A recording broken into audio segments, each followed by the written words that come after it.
बड़ी खबर धनबाद से, जहां मेयर पद की काउंटिंग जारी है। चौथे राउंड के नतीजे आ गए हैं। प्रत्याशी संजीव सिंह अब भी आगे चल रहे हैं। संजीव सिंह 13,192 वोट से आगे चल रहे हैं। संजीव सिंह को अब तक मिले हैं 54,840 वोट। चंद्रशेखर अग्रवाल को अब तक मिले हैं 37,556 वोट। संजीव कुमार को अब तक मिले 29,644 वोट। शमशेर आलम को अब तक मिले 28,727 वोट।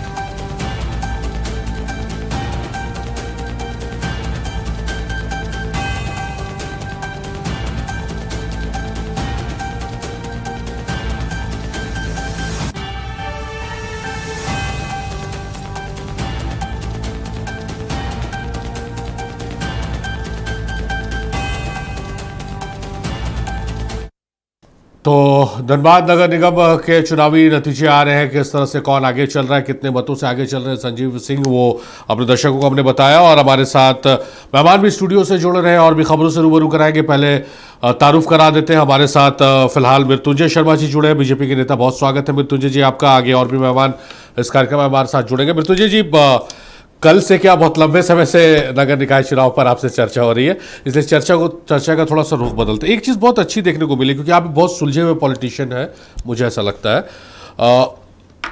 जो इस बार जीत कर जो लोग आए, चलिए गैर दलीय आधार पर था, किन दलों का समर्थन मिला, किन दलों का समर्थन नहीं मिला, वो राजनीति की बात है।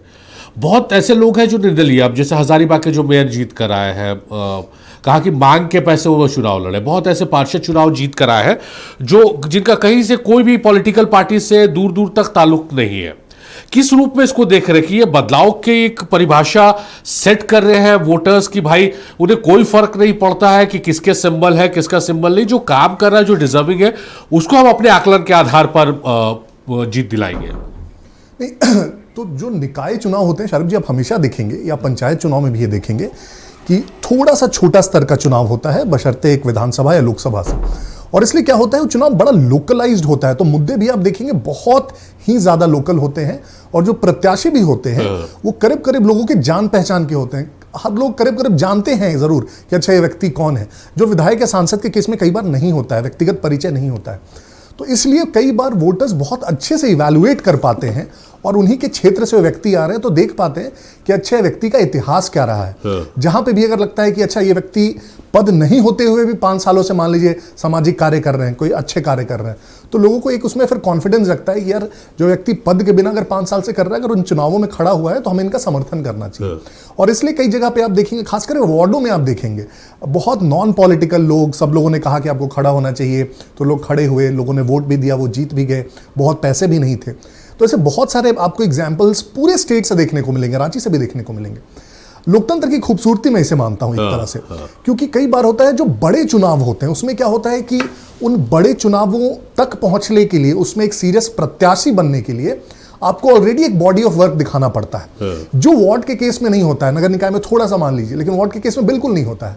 तो ये एक तरह से वो शुरुआती सीढ़ी है या टेस्टिंग ग्राउंड है, जहां किसी को भी थोड़ा पॉलिटिक्स में इंटरेस्ट है और वो सोचता है कि मैं इलेक्टोरल पॉलिटिक्स में आऊंगा, तो मुझे लगता है एक बहुत अच्छा ग्राउंड है जहां पे आप 10-15 दिन मेहनत करके थोड़े बहुत पैसों में लोगों से मिलजुल के देख सकते हैं कि कैंपेन कैसे करते हैं, कैसे चुनाव लड़ते हैं, क्या फैक्टर्स होते हैं, और वो सीढ़ी से फिर आप और चाहे तो आगे बढ़ सकते हैं। तो मेरे ख्याल से जो भी परिणाम हो, अब चाहे वो जिस दल से भी आए हो, निर्दलीय हो, पूरा चुनाव बहुत फेयरली हो, उसके नतीजे बहुत फेयरली आए, अच्छे लोग चुन के आए। मैं इसे लोकतंत्र की खूबसूरती मानता हूं और इसमें कोई दो मत नहीं है शाहरुख जी। एक और ये भी चीज़ देखने को मिली, हालांकि ऐसे बहुत सारे वार्ड हैं, ऐसी बहुत सारी सीटें हैं जहां पर ये उदाहरण है, लेकिन रांची में हम है, हमारा हेडक्वार्टर्स रांची में, हम रांची में इस वक्त मौजूद है। तो रांची से एग्जाम्पल लेते हैं, वार्ड नंबर 18 राज्यसभा सांसद के पुत्र हैं और चुनाव लड़ चुकी हैं रांची से, वोटर्स से 1 to 1 है, फिर राज्यसभा गई, सत्ताधारी दल की सांसद है, बहुत सारे मतलब पॉजिटिव पॉइंट्स उनके साथ थे। और हॉट सीट इस वजह से बन गई थी, लग रहा था कि नहीं एक तरफा मुकाबला होगा, लेकिन अभी हम उनका बयान चला रहे थे जिन्होंने उनको शिकस्त दी है। जनता ने उन पर विश्वास किया जो लगातार काम करते आ रही है। वो शोरगुल और वो जो दिखावेबाजी, ग्लैमरस जो वर्ल्ड कहा जाए, यंग भी है सौमित माझी जो चुनाव हारे, वो चीज़ अफेक्ट नहीं कर पाई। हाँ, तो इनफैक्ट सबसे प्राइम एग्जांपल, और इनफैक्ट जिन्होंने हराया है वो भी हमारे दल की नहीं हो, कांग्रेस समर्थित एक तरह से आप मान सकते हैं, उन्हीं के फैमिली की उम्मीदवार रही। लेकिन देखिए यहाँ पे बड़ा इंटरेस्टिंग ही बोल सकता हूँ, और मुझे एक अच्छा सिग्नल भी मानता हूँ कि एक ऐसी व्यक्ति, एक ऐसी महिला जो जिन्हें आप पावरफुल मानेंगे पॉलिटिकल सेंस में, सांसद हैं, चुनाव लड़ चुके हैं, विधायक जेएमएम में एक कद रखती है, महासचिव भी है अगर मैं गलत नहीं हूं तो, और उन सब के बावजूद, और चुनाव के पहले अब देखिए किस प्रकार के नैरेटिव चले हुए थे। पिछले 2 साल से मैं शहर में रहता हूं तो मैंने इतने पोस्टर्स देखे हैं उनके बेटे के, और एक तरह से नैरेटिव चल पड़ा था कि डिप्टी मेयर तो यही बनने जा रहा है, राइट। उस पर कोई कंटेंशन ही नहीं छोड़ा था। और कल और आज हमारी बात भी हो रही थी बहुत सारे लोगों से, और बहुत लोगों ने पर्सनली मुझे बताया है कि किस प्रकार से इनका मैसेज गया है, या जब इनसे बात हुई है तो इन्होंने कह दिया है कि डिप्टी मेयर तो मैं ही बन रहा हूं।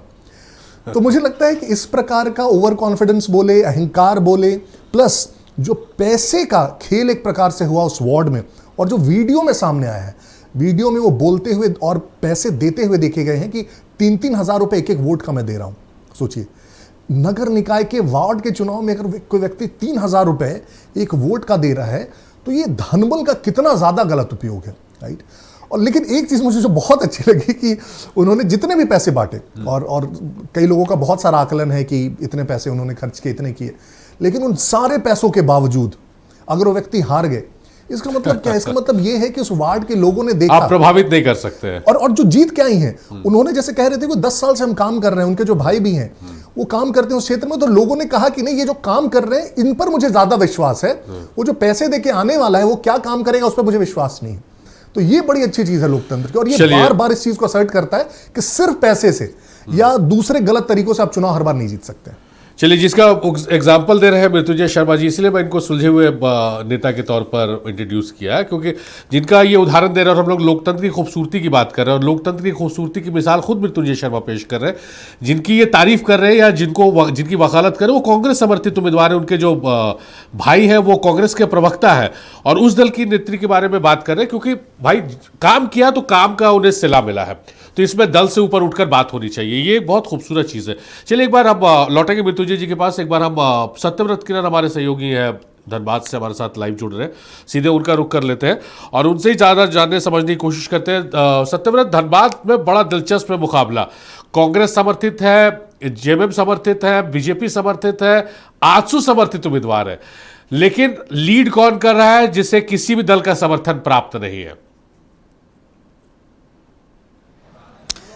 बिल्कुल, देखिए, और इस तरह की तस्वीरें कई निकाय चुनाव में देखने को मिली। आप समझिए कि एक तरफ जहां यह जो चुनाव हो रहा है वो दलीय आधार पर नहीं हो रहा है, बावजूद उसके अलग अलग राजनीतिक दल के लोग, चाहे वो सत्ता पक्ष के हों विपक्ष के हों, लगातार जो है वो अपनी ताकत को झोंक रहे हैं। बावजूद उसके कई ऐसे निकाय सीट हैं जहां से जो निर्दलीय हैं वो बाजी मार रहे हैं। तस्वीरें मैं आपको दिखाऊंगा और बताने की कोशिश भी करूंगा कि धनबाद में अगर इस वक्त की बात करें तो जैसे जैसे जो है वो मतगणना हो रही है, जैसे जैसे जो है वो मतगणना का अलग अलग चरण की जो जानकारी आ रही है, वैसे वैसे खासकर जो संजीव सिंह हैं उनके प्रत्याशी जो समर्थक हैं उनमें गजब का उत्साह जो है वो देखने को मिल रहा है। और तारीफ इस बार के चुनाव में शायद थोड़ी जल्दीबाजी हो गई, क्योंकि आप देखिए कि राज्य निर्वाचन आयोग के द्वारा चुनाव से पहले मतदाताओं को जागरूक करने के लिए जो अभियान चलाना चाहिए था वो शायद नहीं चलाया गया। और इस तरह की जो खबरें हैं,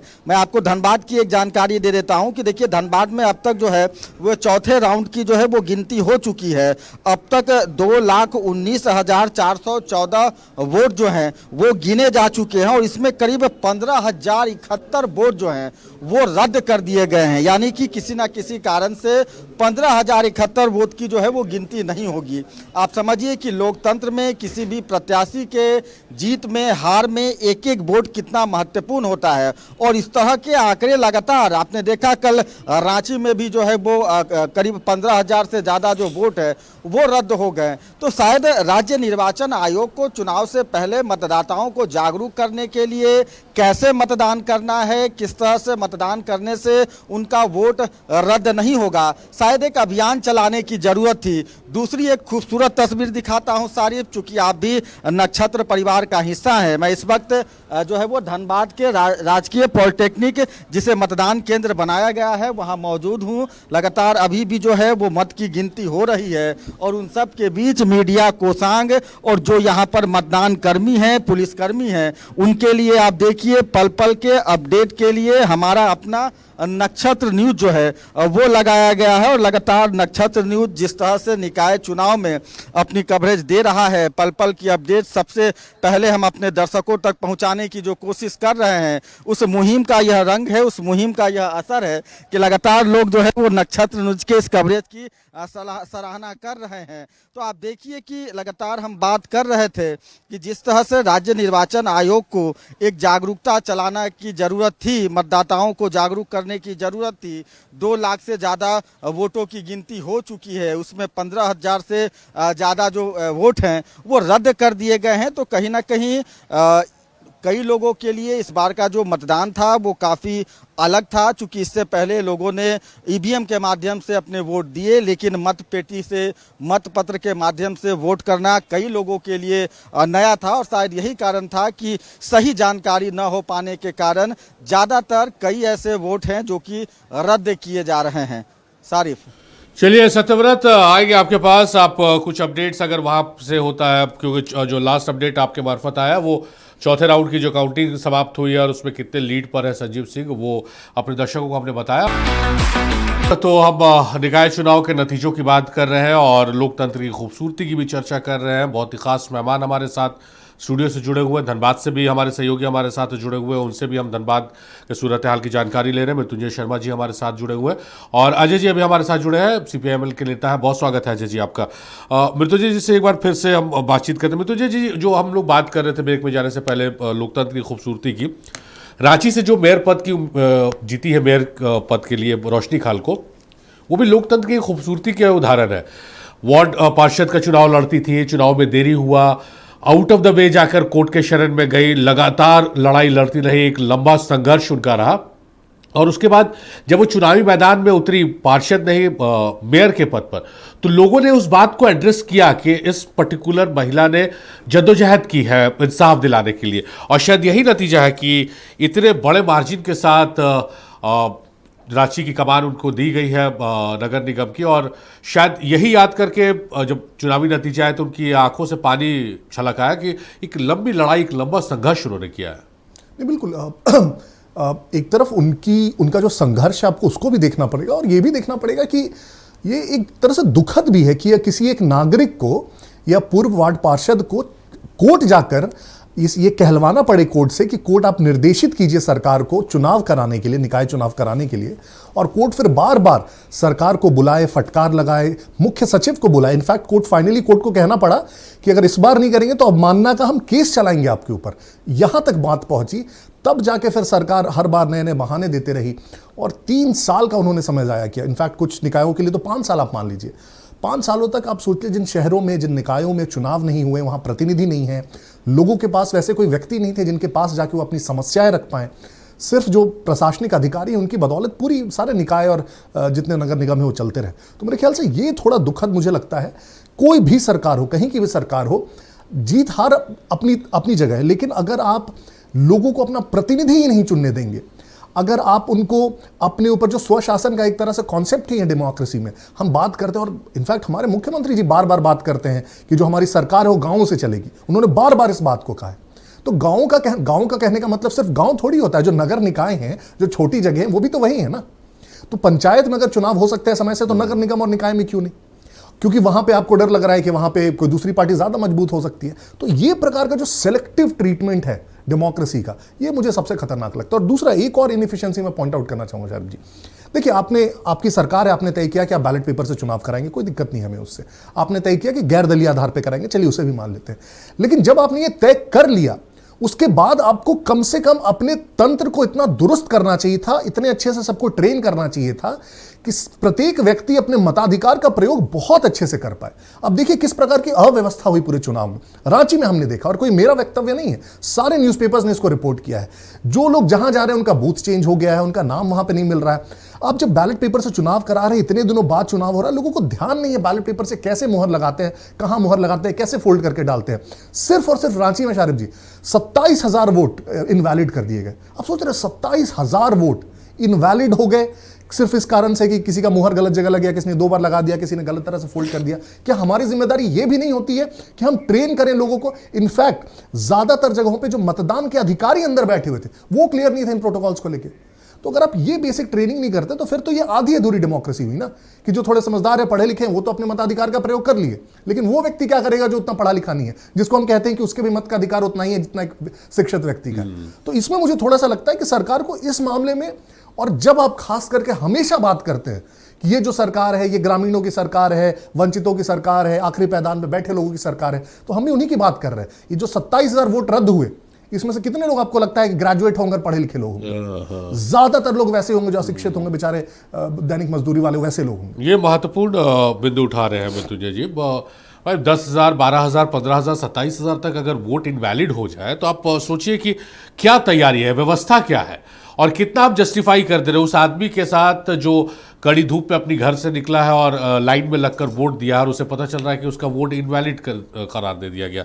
कई बार तो उसने शायद अपनी उस दिन की मजदूरी छोड़ी होगी। हाँ, एकदम इससे इनकार नहीं किया जा सकता। बहुत ऐसे जो हाउस हेल्प होंगे, मेड्स होगी, वो अपना घर का काम छोड़ कर गई होगी, उनकी हो सकता है सैलरी उस दिन की कट जाए। तो ये तो अव्यवस्था देखने को मिली है। चलिए अजय जी का रुख करते हैं। अजय जी, जो मृत्युंजय जी से बात हम कर रहे थे कि बहुत ऐसी लोकतंत्र की खूबसूरत तस्वीरें देखने को इस बार मिली है। बहुत ऐसे मेयर भी जीते हैं, बहुत पार्षद भी जीते हैं जिन्हें किसी दल का समर्थन प्राप्त नहीं था। बहुत ऐसे लोग हैं जो दल का समर्थन भी प्राप्त था, बहुत कद्दावर माने जा रहे थे, जैसे वार्ड 18 रांची का देख लीजिए, महुआ जी के जो पुत्र हैं, लेकिन वो चुनाव हार गए। तो किस रूप में इसको देखते हैं कि जनता ने इस बार मतलब सही आकलन करके जो काम कर रहा है, जो उनके बीच अवेलेबल है, उस आधार पर वोटिंग की है, ना ही पार्टी सिंबल, किसको किसका समर्थन, कौन क्या कर रहा है, किसके कितने वादे, उस पर नहीं। यही तो लोकतंत्र की खूबसूरती है। चाहे वार्ड पार्षद का आपने वार्ड 18 का आपने चर्चा किया, वो राज्यसभा सांसद महुआ मां जी के पुत्र हैं। तो जनता को अगर लगता है कि हमारा प्रतिनिधि सहज और सुलभ जो उपलब्ध हो, उनको अगर चुनने का काम किया, ये लोकतंत्र की खूबसूरती है। उनको लगता है कि हम सेंट्रलाइज कहीं पर नहीं हो जाए, तो ये जनता ने चुना है। और ये जनता उस वार्ड की जनता को भी धन्यवाद देना चाहिए। उन्होंने सहज और सुलभ जिस प्रतिनिधि को भी चुना, जहाँ पर उनको लगता है कि सहजता से वो पहुँच सकते हैं, तो उनको प्रतिनिधि को चुना।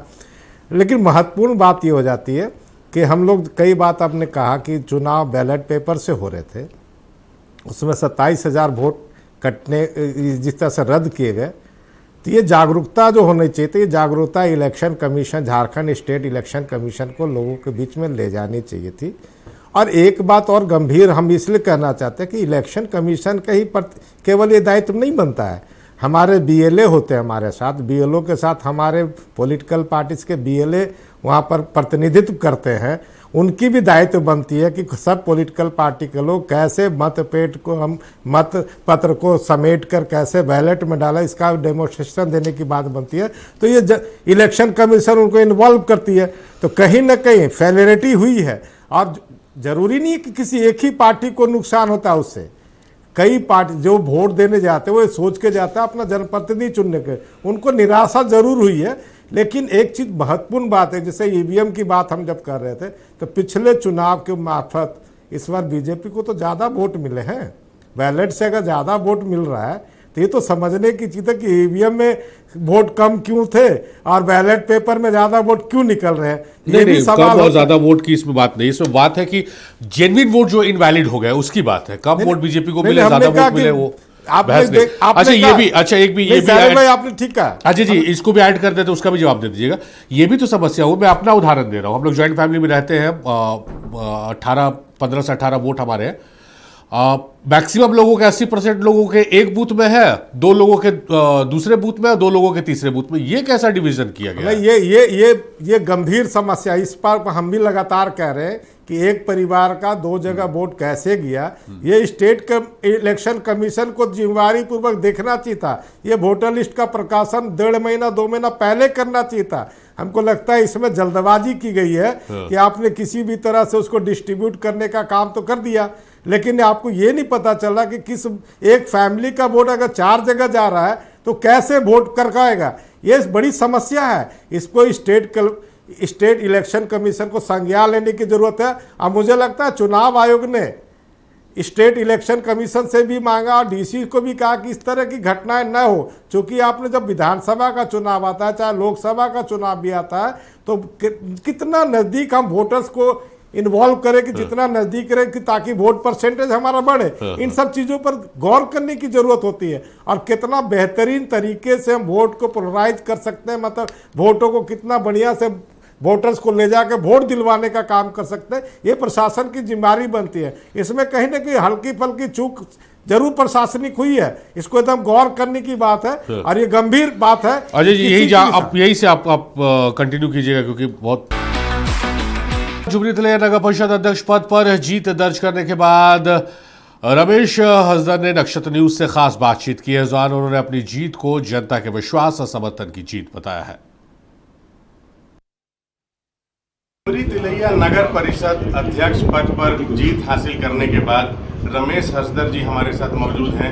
कार्यकर्ताओं का, लोगों का तांता लगा हुआ है। लोग अपने अपने तरीके से बधाई देने के लिए उनके आवास पर पहुंच रहे हैं। हम सीधे उनसे बात करने की कोशिश करेंगे। सर, सबसे पहले जीत का श्रेय आप किसको देना चाहेंगे? जी सर, आपको धन्यवाद। और सबसे पहले मैं झुमरी तिलैया नगर परिषद के तमाम अभिभावकगण, जनता, माता, बहनें, मित्र, सहयोगीगण, मेरे साथी जिन्होंने चुनाव में मदद किया, रात दिन एक करके मेहनत किया, उसको मैं आभार प्रकट करता हूँ, धन्यवाद देता हूँ और तहे दिल से उसका शुक्रिया भी अदा करता हूँ।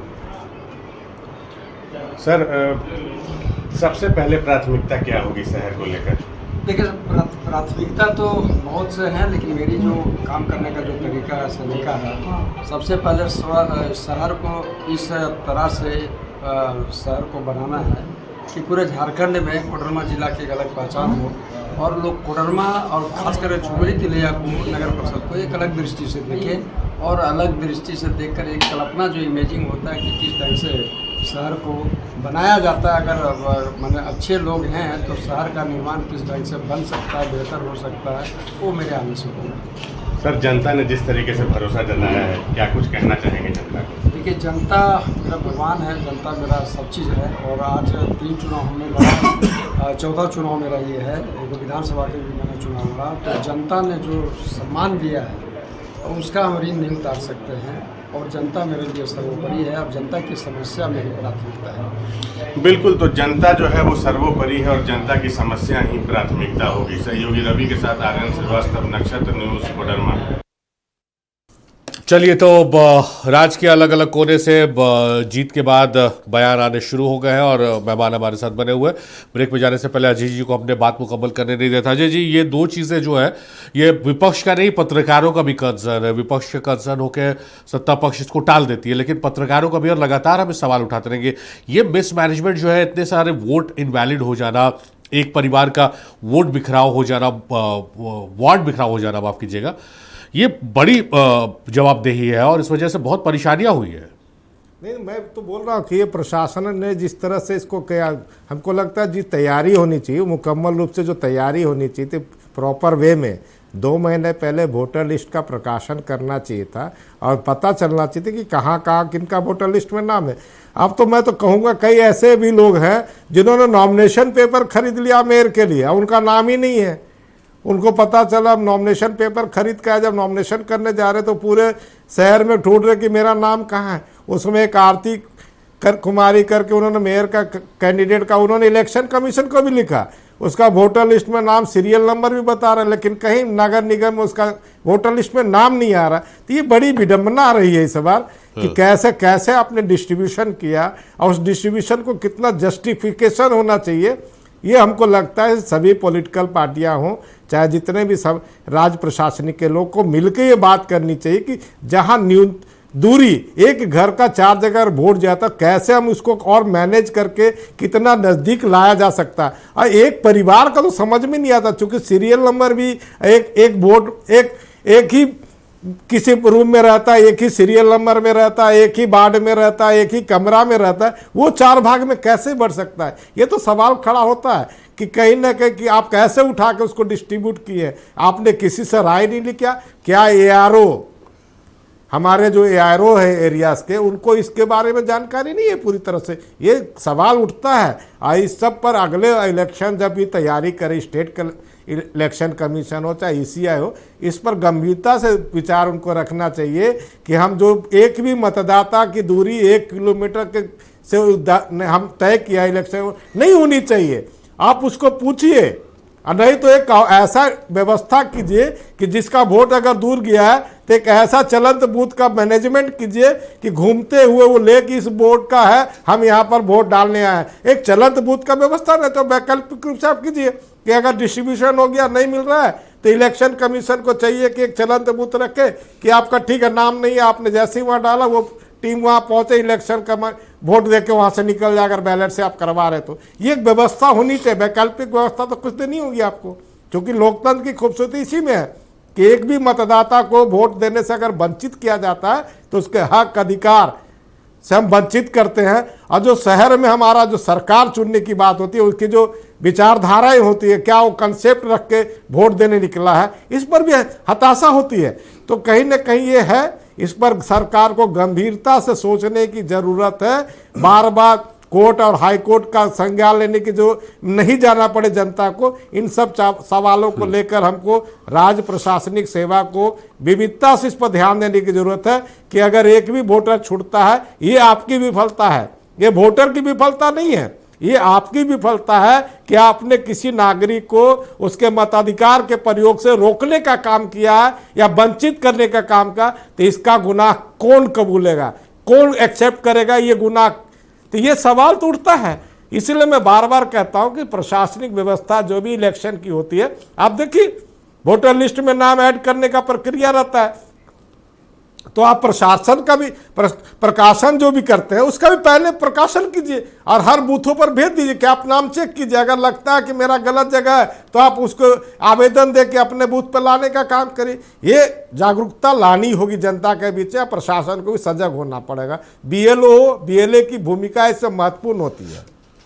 चलिए, मृत्युंजय जी को करूँ करते। मृत्युंजय जी, अब विपक्ष की तरफ से लगातार आप लोगों पे आरोप लगता रहा है कि भाई आप लोग वोट का अधिकार छीन रहे हैं, आप लोग जो मौलिक अधिकार है उसको छीन रहे हैं। यहाँ तो प्रमाणित हो रहा भाई 15,000, 10,000, 27,000 लोगों का इनवैलिड हो जा रहा है कि वो वोट देने आ रहे हैं, उनके वोट को वैलिड नहीं माना जा रहा है। तो ये तो वो जो आरोप आप पे लग रहा है वो यहाँ दिख रहा है। नहीं, लेकिन ये आरोप किस पे लग रहा है अब ये इंपॉर्टेंट है। क्या इसके लिए भाजपा जिम्मेदार है जो राज्य में हो रहा है? तो ये तो एक तो आरोप जो केंद्र से लगता है और जो केंद्र की ECI पे लगता है, जो विभिन्न चुनावों में लगा है, वहां पर वो आरोप तक सीमित रहता है। हम लोगों ने अभी देखा है बिहार के चुनाव में बहुत आरोप लगे, लेकिन आपकी भी टीम गई होगी ग्राउंड पे, बहुत सारे मैंने चैनल्स के वहां पे लाइव देखे, कहीं एक व्यक्ति मुझे निकल के नहीं दिखा जिसने कहा कि मेरा वोट कट गया है। वो सिर्फ आरोप तक ही सीमित हो गए। और यहां पे हमने एक्चुअल डेमोन्स्ट्रेशन देखा है। यहाँ पे कोई हम लोगों ने पहले से आरोप नहीं लगा, और इसके बावजूद शायद जी समझना इंपॉर्टेंट है, हम लोग ना पूरे चुनाव के प्रोसेस पे हम सवाल नहीं उठा रहे। हम नहीं कह रहे हैं कि लोकतंत्र खतरे में है, हम नहीं कह रहे हैं कि बैलेट बॉक्स क्यों कराया, उसमें तुमने वोट चोरी कर ली। हम कह रहे हैं कोई बात नहीं, आपने बैलेट बॉक्स से ही कराया, चलिए ठीक बात है, कोई आपकी मजबूरी रही होगी, लेकिन बैलेट बॉक्स में ढंग से कराते। जो इनफिशिएंसी सबको दिख रही है, जो वोटर अगर वोटर रोल में नाम नहीं है लोगों का, अगर उनके बूथ चेंज कर दिए गए, परिवार के लोगों को बांट दिया गया है अलग अलग बूथ में, वहां पे जाने पे नाम नहीं मिल रहा है रोल में, बूथ पर्ची नहीं पहुंची है लोगों तक, कौन पहुंचाएगा? जो BLOs होते हैं वो फाइनली किसके अंग होते हैं? सरकार के अंग, सरकार के सारे कर्मचारी हैं BLOs। जो RO ARO कौन होते हैं? यही DC SDM होते हैं, RO ARO होते हैं इन चुनावों के। तो फाइनली कौन देगा? जो स्वीप का पूरा कार्यक्रम होता है जिसमें आप वोटर जागरूकता की बात करते हैं, वो कौन कंडक्ट कराता है? डिस्ट्रिक्ट एडमिनिस्ट्रेशन कंडक्ट कराता है।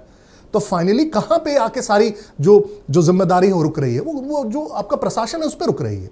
तो आपने जो भी तय किया, हम फिर से कह रहे हैं, हम चाहते थे कि दलीय आधार पर हो, हम चाहते थे कि EVM से हो, लेकिन हम फिर भी ये तो नहीं कह रहे कि आपका लोकतंत्र खतरे में आ गया। हमने कहा जो जिससे कराना है कराओ, ढंग से कराओ। आप ये जो इतने सारे वोट्स इनवैलिड हुए, ये नहीं इनवैलिड होने चाहिए थे, ये बहुत गलत हुआ है। और आप जब खास करके बार बार बात करते हैं लोकतंत्र बचाने की, लोकतंत्र की हत्या की और इस प्रकार की बातें की, और आप ही खुद इस प्रकार का कृत्य कर रहे हैं, ये तो फिर सबसे हास्यास्पद है ना, कि आप हम पर इल्जाम लगाते थे और देखिए आपने क्या हाल बना दिया पूरे निकाय चुनावों का। कम से कम आप अच्छा एग्जाम्पल सेट करके हमें बताते। इसीलिए बहुत इंपॉर्टेंट शारिफ जी, इनफैक्ट आपने जितने भी राज्य सरकार के चुनाव होते हैं, केंद्र से जो भी चुनाव होते हैं, देख लीजिए कितने भी नैरेटिव बनाए जाते हैं, हर जगह पे जो भी नैरेटिव बनाया जा रहा है। आप पूरे एसआईआर के प्रोसेस में देख लीजिए कितना ज्यादा विरोध किया गया, लेकिन अगर उस प्रोसेस को आप बहुत अच्छे से एक तरह से ना ब्रेक डाउन करके देखेंगे, उसके हर स्टेप पे इतने रेजोल्यूशन के मेथड्स दिए गए हैं, महीने महीने भर का टाइम दिया गया है अपील करने के लिए।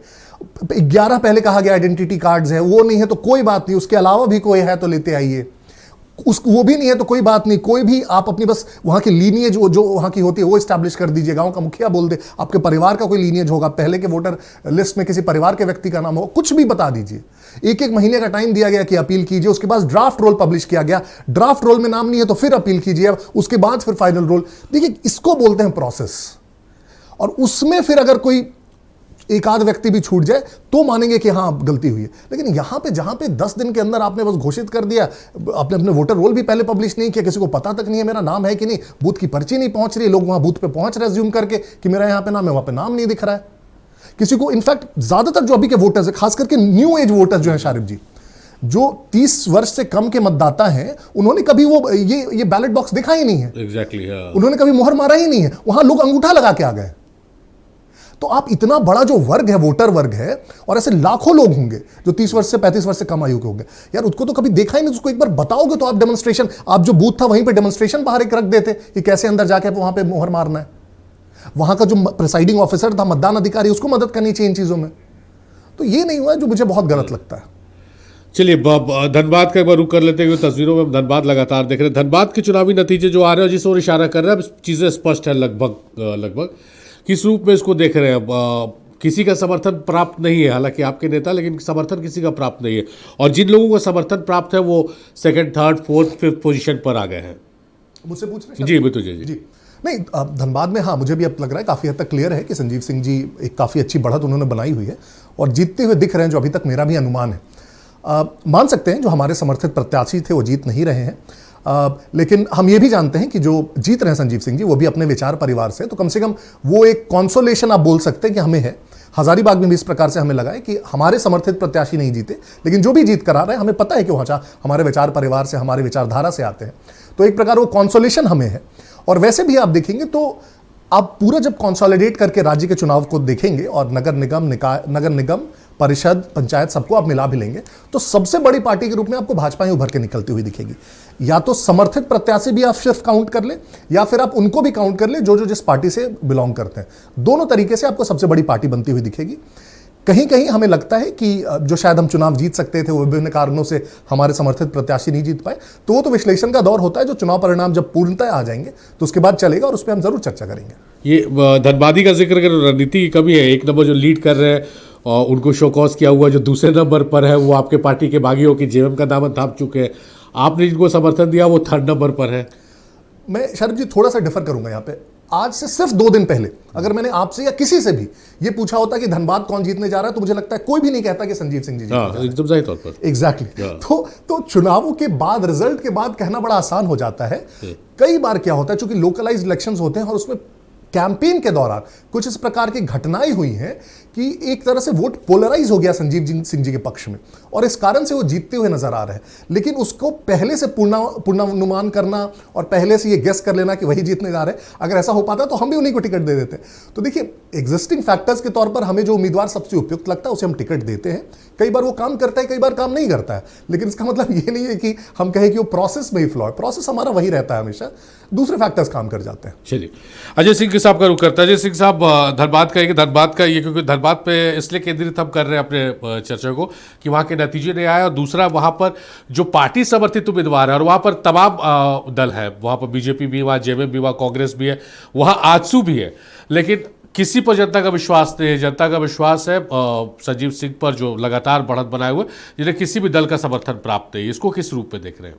देखिए, जहाँ तक मुझे लगता है, जो मैं अभी हमारे भाई साहब बोल रहे थे, बहुत अच्छा से बात कर रखे थे, मेरा ये साफ समझ है कि वहाँ संजीव सिंह को इसीलिए जनता ने वहाँ का समर्थन दिया है कि उनको लगता है कि संजीव सिंह हमारे साथ है, पार्टी की जो है पार्टी के ही लोग हैं। लेकिन सिंह मेंशन के जिस तरह से ढुलू महतो जी ने खुलेआम गालियाँ बकी थी या उनके वो जो अपमान शब्द बोले थे, उसका एक दिख रहा है। चूँकि धनबाद शहर में एक बहुतियात वोटर्स जो हैं, बाहर साइड्स के भी आउटसाइडर्स वोटर्स भी जो रहे हैं, जो यहाँ के हैं लगातार वहाँ रहते हैं, उनमें ये कही है कि अगर सिंह मेंशन को कोई खुलेआम चैलेंज कर सकता है तो हमारा अगर ये हार जाते हैं तो इनको कहीं ना कहीं प्रॉब्लम क्रिएट हो सकता है कि हमारे पर भी ये हमला हो सकता है। तो ये राजनीतिक परिस्थितियों के अनुसार ये सही है कि वहाँ के जनता ने वो तय किया है।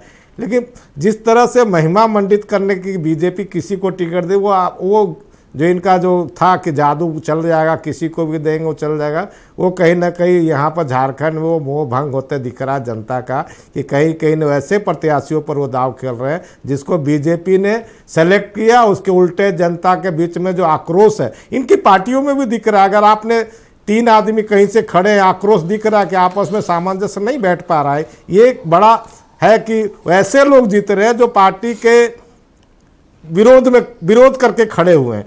तो ये है, ये इनका चूंकि पार्टी का आंतरिक मामला, कि मेरा एक साफ कहना कि ये पार्टी लेवल पर चुनाव हुआ नहीं है, इसीलिए हमको लगता है कि टिकट आप किसको दिया। आपने समर्थन की बात की, लेकिन जनता उसी के साथ टाई अप होती है जो जनता के साथ जुड़ाव रखता है और जनता के बीच में काम करता है। आप थोपने का काम करेंगे तो इसी तरह का परिणाम आपको दिखने का काम करेगा। आपने देखा कि रांची शहर में भी, चूँकि मृत्युंजय रांची में रहते हैं, यहाँ पर भी कई चीज़ें हुई।